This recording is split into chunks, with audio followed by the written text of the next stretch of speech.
two ideology, one verdict. An election where no caste chemistry can yield a perfect formula.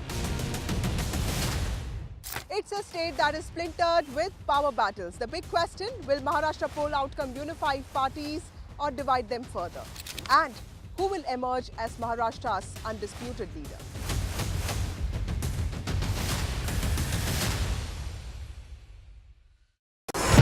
NDTV proudly upholds its legacy of trust and credibility. According to the prestigious Reuters Institute's Digital News Report 2024, NDTV is the top-most news platform in the country. Number one in both online and offline reach in India, beating all its competition.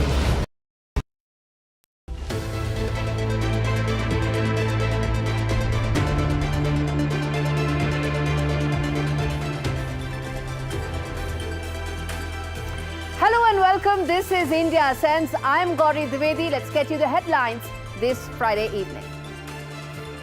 First up, Prime Minister Modi's historic three-nation tour to Nigeria, Brazil and Guyana from 16th to 21st of November. Prime Minister's visit reiterates India's commitment to voice the Global South's concerns within multilateral forums like G20.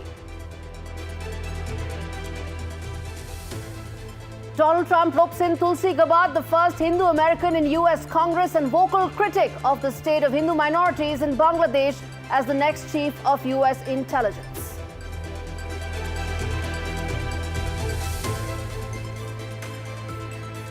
Canadian Prime Minister Justin Trudeau stares at increasing uncertainty at home and abroad as Donald Trump set to return to the White House for a second term.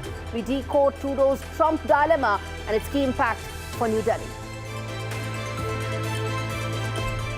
Big boost to New Delhi's Make in India defense manufacturing push. DRDO conducts maiden flight test of its 1,000-kilometer long-range land attack cruise missile. The move further bolsters New Delhi's Make in India defense manufacturing push.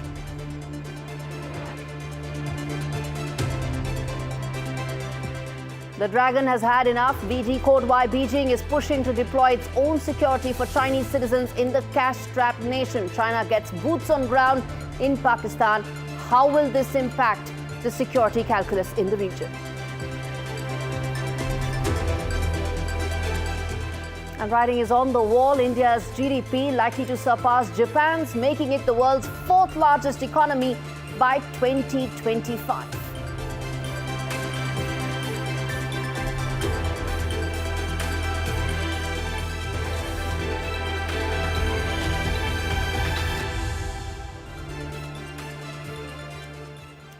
All right, on to our big story that we are tracking on India Sense today, which is Prime Minister Modi's three-nation tour that is set to start from the 16th of November. All eyes are on the upcoming G20 summit that will take place in Brazil. In the wake of India's groundbreaking presidency in 2023, the world is now bracing for a new chapter of global diplomacy, one where India continues to assert itself as the voice of the global South during and of course pushing the narrative of inclusivity, sustainability and reform on the global stage. In fact, India's leadership in 2023 saw the G20 encompassing 88% of the global GDP, 78% of international trade and 3/4 of the world's population. These numbers tell a story of unprecedented cooperation, but there's more. It in fact reflects India's rising stature as a leader of the world's emerging economies. New Delhi is advocating for fairer and more sustainable global development. In fact, the summit also saw pivotal milestones like the Green Development Pact, which committed G20 nations to tripling their renewable energy capacity by 2030, and the launch of the Global Biofuels Alliance, which was a groundbreaking initiative designed to boost sustainable biofuel production globally. India is set to continue its focus as far as renewable energy is concerned, both at G20 and also at the bilateral visits that are lined up later, whether it's Nigeria or Guyana. This is the first G20 where the African Union will be a full member after its induction last year at the India Summit. In fact, this year's G20 and its declaration will be reflective of the global south and play a central role as far as the global decision-making is concerned. And this year, India's focus will be on ensuring the hard-won gains of 2023 are not lost. The 2024 G20 theme, which is building a just world and a sustainable planet, aligns perfectly with India's long-standing stance, one that's calling for a need for global governance reforms, social inclusion, and a shift to sustainable development. India's core message will continue to resonate. A just and sustainable world can only be achieved if the voices of the global south. Emerging economies are heard loud and clear. India's advocacy is based on the belief that any real solutions, whether it's for climate change, whether it's for closing the digital divide, will be found only if they are inclusive and they address the needs of the world's most vulnerable. The bilateral with Guyana is part of India's strategy to engage more with the CARICOM nations. It follows Jamaican Prime Minister's recent visit to India. Collaboration is going to be on economic ties, climate assistance, as well as strengthening the historical and cultural ties that India has with CARICOM nations.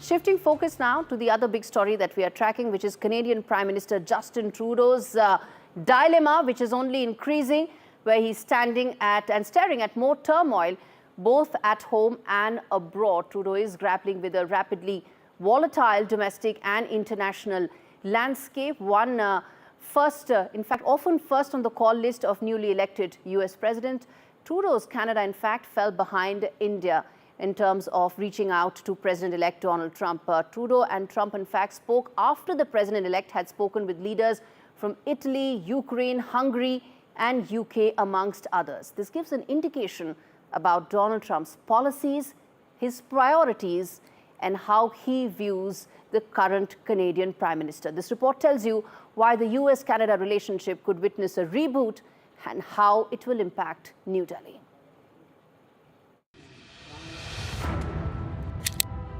Trump's return to the White House has sent shockwaves through Ottawa. Canada now braces for potential trade wars and uncertainty in one of its most important foreign relationships.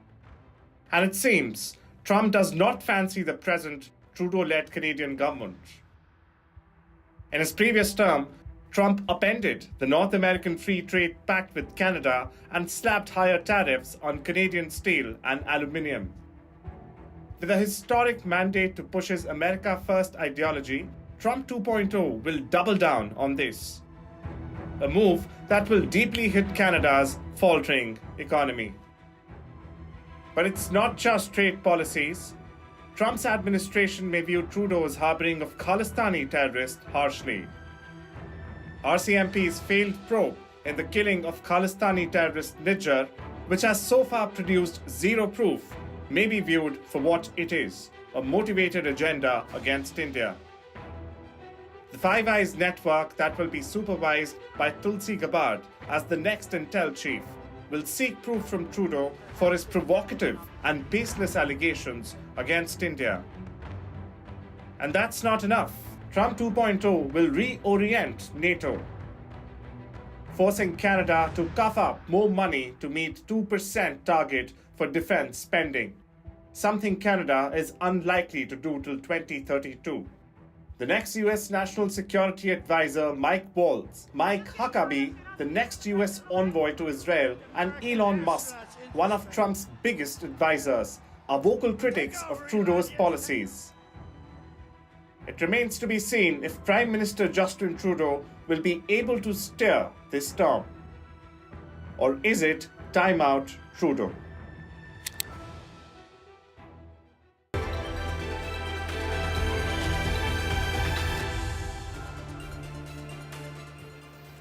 Shifting focus now to the other wide-angle story that we are discussing, which is the latest that's happening in Bangladesh.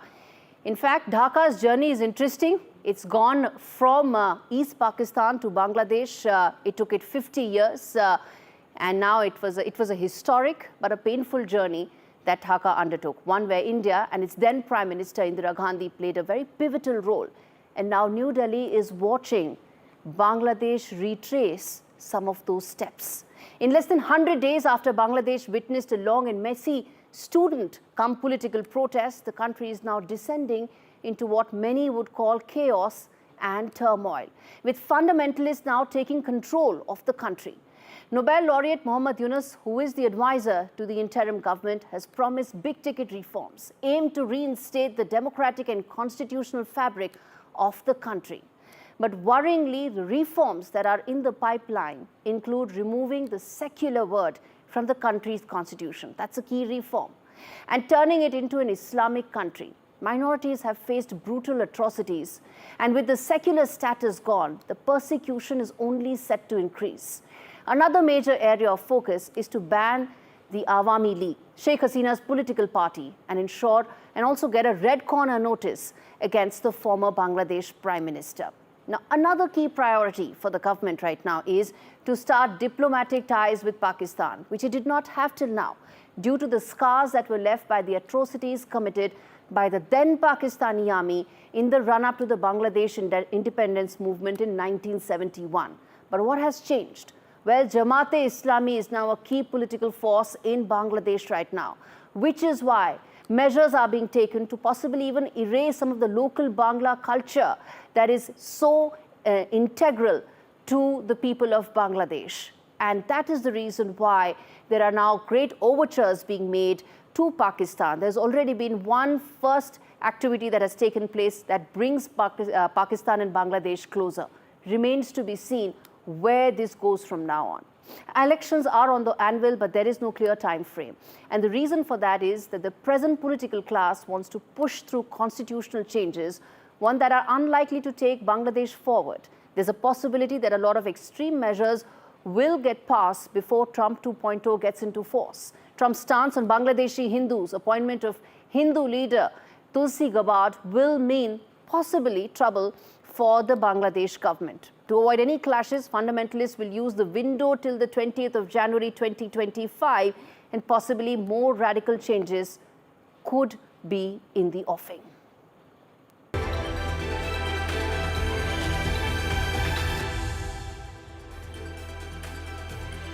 All right, Inside Story segment on the show where we tell you exactly what's happening as far as China-Pakistan is concerned.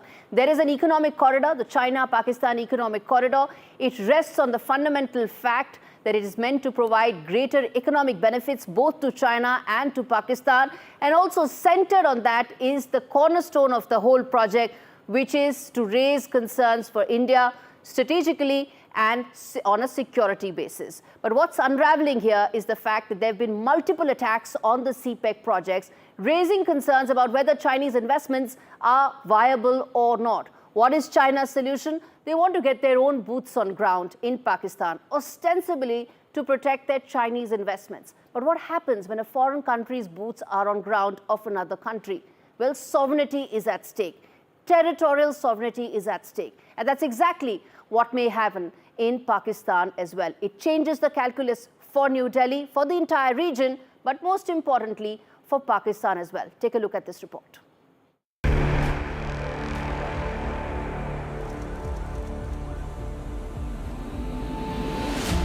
Karachi 2024, a city on the edge. An airport suicide bombing rocks the streets, sending shockwaves through the region. But this isn't just an attack on Pakistan. It's an attack on China's economic ambitions, and the stakes have never been higher.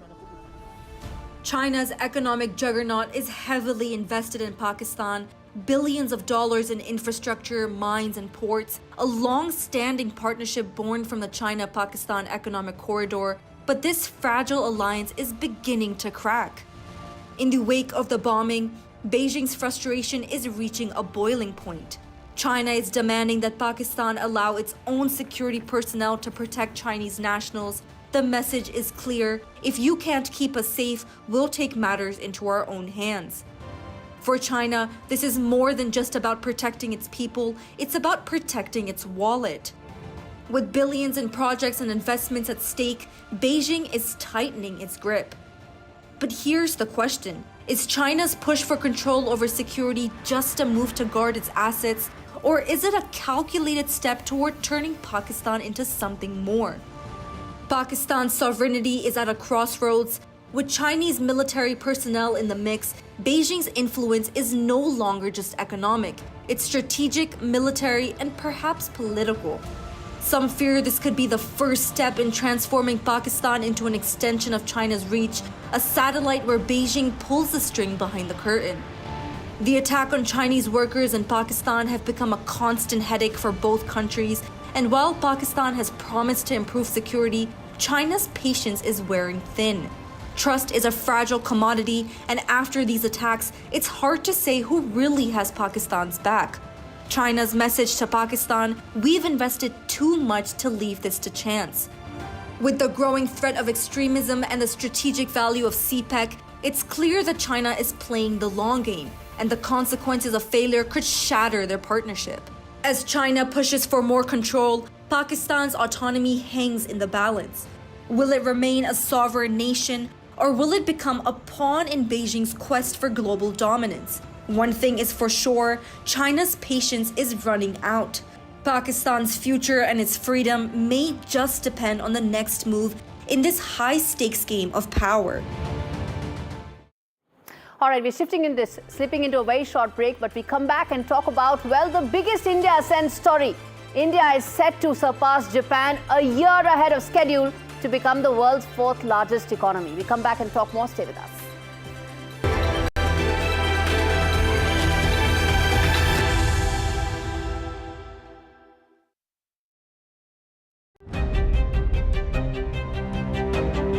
Hello and welcome to India Ascents, where I speak with global opinion makers. The United States has made a strategic decision over the last 20 years to move closer to India.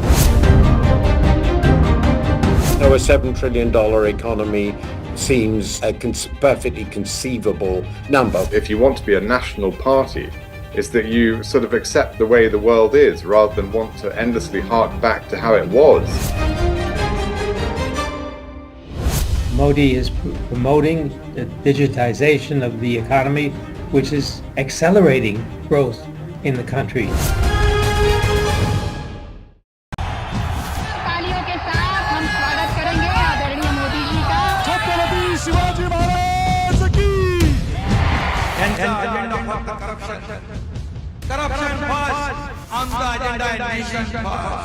घोषणा आणि जनतेचे पैसे लुटणं. Commission आणि करप्शनला आमच्याकडे थारा नाही. त्यांचा परिवारवाद आमचा महाराष्ट्रामध्ये 1,75,000 जागा रिक्त आहेत. पण का भरत नाही? राज्याची जनतेच्या घमाच्या पैशाची तिजोरी लुटण्यासाठी हे सरकार आहे. पूर्वीच्या सरकारच्या काळामध्ये निधी देताना त्यांना असं वाटायचं की त्यांच्याच खिशातले पैसे चालले. शेतकऱ्यांना मोफत वीज देण्याचं काम आपल्या सरकारने सुरू केलं.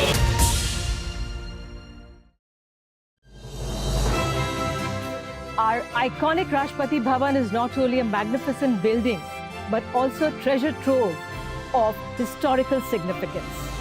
यहाँ जो किताबें हैं बहुत पुराने किताबें और बहुत रेयर किताबें, दूसरे लाइब्रेरी में इस तरह की किताबें नहीं मिल सकती. The prestigious President Library of Rashtrapati Bhavan has a rare collection of books, some of which are 200 years old, and they are being digitized now. किताबों को डिजिटाइजेशन करना चाहिए, वो शुरू कर दिए हैं और इससे लोगों को बहुत फायदा हुआ. आप पढ़ेंगे तो बढ़ेंगे.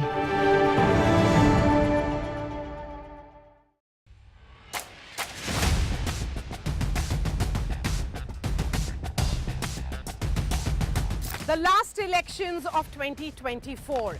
It's the battle for India's economic heart. An election that will decide Maharashtra's future and India's political fate. Can the big brother BJP manage the competing ambitions of Mahayuti?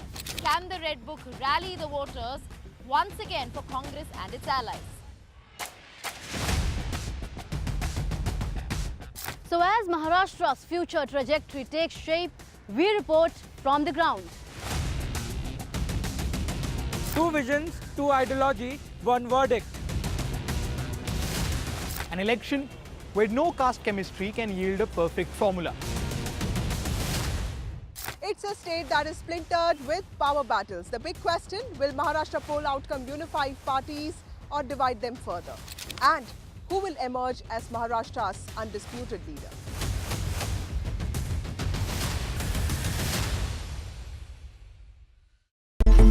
It's a web of frauds, calls, luring emails, threatening messages. Cyber frauds have cast their net wide and everyone is at risk. We track the victims, their horror stories as they get conned online, extorted and robbed of their hard-earned money. How to identify a cyber fraud and how to stay cyber safe. What are your options? Fraud.con, NDTV initiative for cyber safety. Only on NDTV 24/7.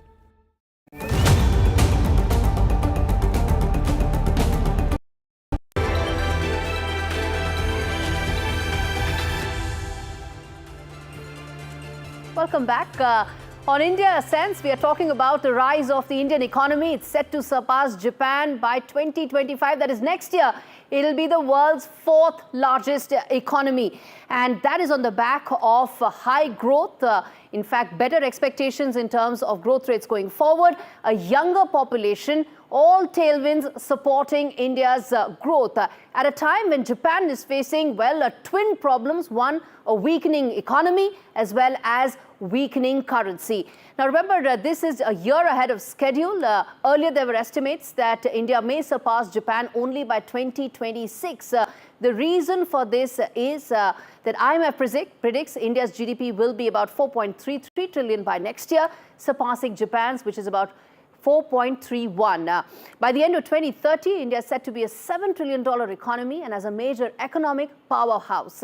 In the next 4 years, coinciding with Trump's return to Oval Office, it may also offer a lot of economic opportunities for India. Tariffs may be part of the trade-off, but if US economies look to downsize their Chinese operations, India will be a major beneficiary. In fact, economic growth is in line with India's larger geopolitical stature, which by many accounts is now much bigger than Japan. As per the Asia Power Index, a ranking of about 27 countries undertaken by the Australian think tank Lowy Institute, India has overtaken Japan to become the third largest power in Asia behind just China and the US. And the Asia Power Index is an evaluation done on key metrics.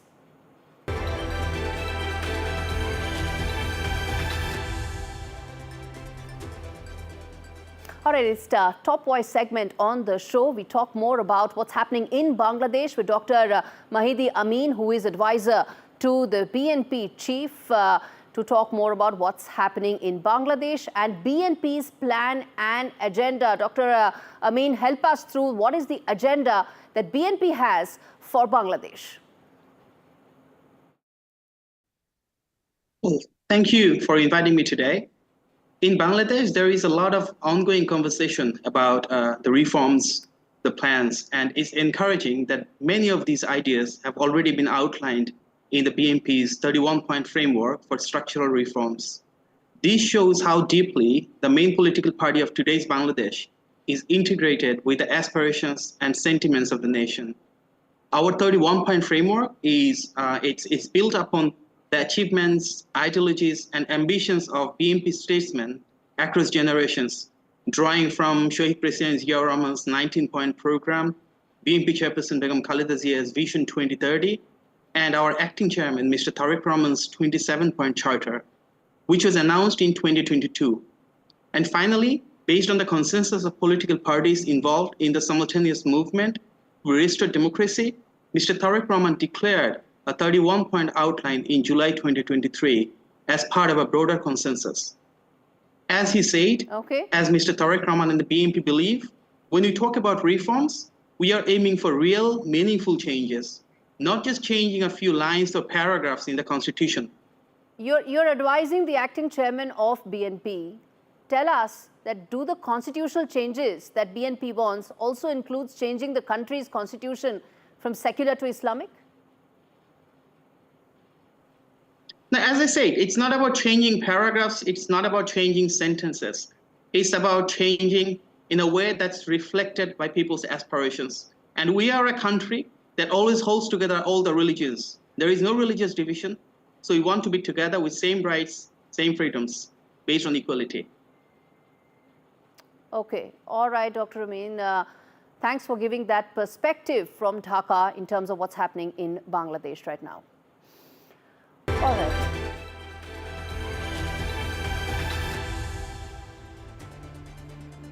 Quick take segment on the show. First up, world is on fire literally with climate change and chaos now making things much tougher. It's a reality that the world is living with. And as the earth sweats under record-breaking temperatures, the question arises, who will lead the fight to save our planet? As world leaders gather for COP29 in Baku, India is pushing for a climate revolution, one that balances the scales between the global north and global south. But will the rich nations listen? New Delhi's fight at COP29 will determine whether the global south will finally get its seat at the table or if this year's climate summit becomes another broken promise. From the days of empty arsenals to a thriving era of self-reliance, India's remarkable Atmanirbhar or Make in India defence manufacturing journey is now a point of pride for every Indian.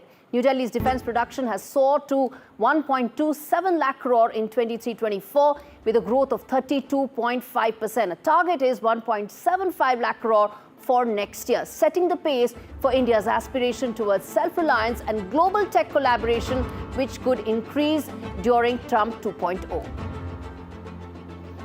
All right, crucial assembly elections lined up in India. India's richest state, Maharashtra, is set to elect a new legislature. Maharashtra elections are set to take place on the 20th of November. And besides Maharashtra, voting is taking place in the mining-rich state of Jharkhand in 2 phases. Results will be announced on the 23rd of November. Remains to be seen whether BJP will be able to maintain its winning streak after the Haryana elections.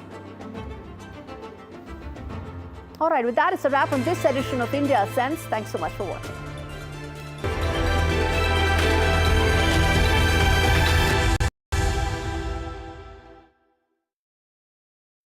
In today's interconnected world, India's voice is more crucial than ever. When India speaks, the world listens. At NDTV World, we are that voice, bringing you intelligent and insightful news from India and beyond. From geopolitics and diplomacy to economic shifts, migrations, tech disruptions, and the stories of our diaspora. We cover the news that shapes our global future. NDTV World, your new home for global news, is here.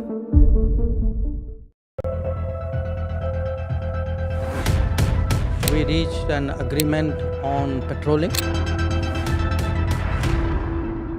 We have gone back to where the situation was in 2020, and we can say with that the disengagement process with China, you can say, has been completed. The understanding, to my knowledge, is that we will be able to do the petroling which we were doing in 2020.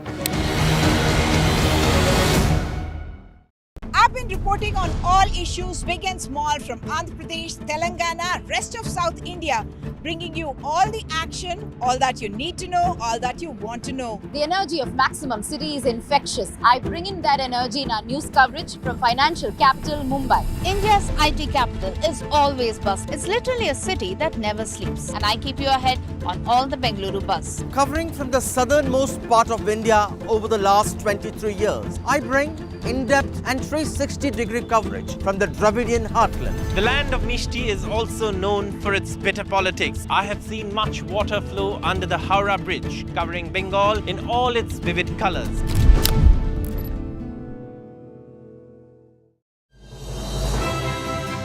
Our iconic Rashtrapati Bhavan is not only a magnificent building, but also a treasure trove of historical significance.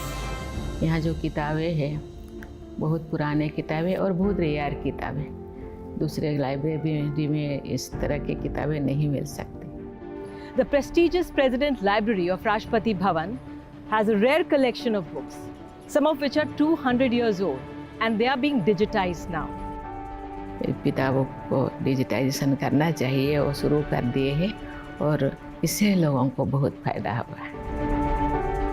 आप पढ़ेंगे तो बढ़ेंगे।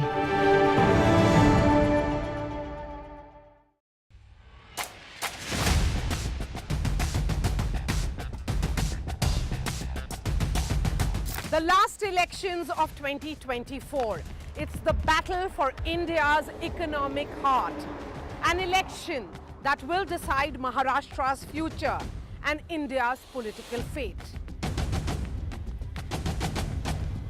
Can the big brother BJP manage the competing ambitions of Mahayuti? Can the Red Book rally the voters once again for Congress and its allies? So as Maharashtra's future trajectory takes shape, we report from the ground. Two visions, two ideology, one verdict. An election where no caste chemistry can yield a perfect formula. It's a state that is splintered with power battles. The big question, will Maharashtra poll outcome unify parties or divide them?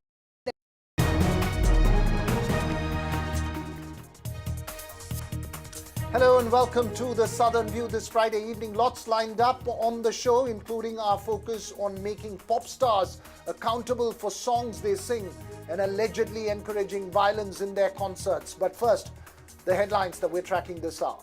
Prime Minister Modi's aircraft develops a technical snag at Deoghar Airport, disrupts his schedule for a bit today, but the boost for green energy on track as the Prime Minister to lay foundation stone for a mega green hydrogen project in Andhra Pradesh on 29th of November.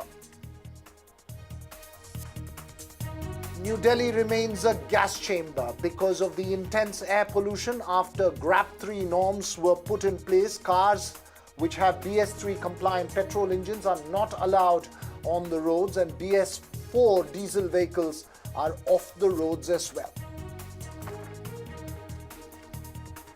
The ICC has denied permission to the Pakistan Cricket Board to conduct the Champions Trophy tour in cities within Pakistan-occupied Kashmir. This decision follows objections from the BCCI. Meanwhile, according to sources, BCCI Secretary Jai Shah strongly condemned the trophy tour in POK and has raised the issue with the ICC. In Karnataka, BJP and JDS hit back at the Congress for setting up an SIT to probe the alleged COVID scam against former Chief Minister B.S. Yediyurappa. The Congress reiterates its charge that the BJP and the JDS are wooing its MLAs with 50 crores each.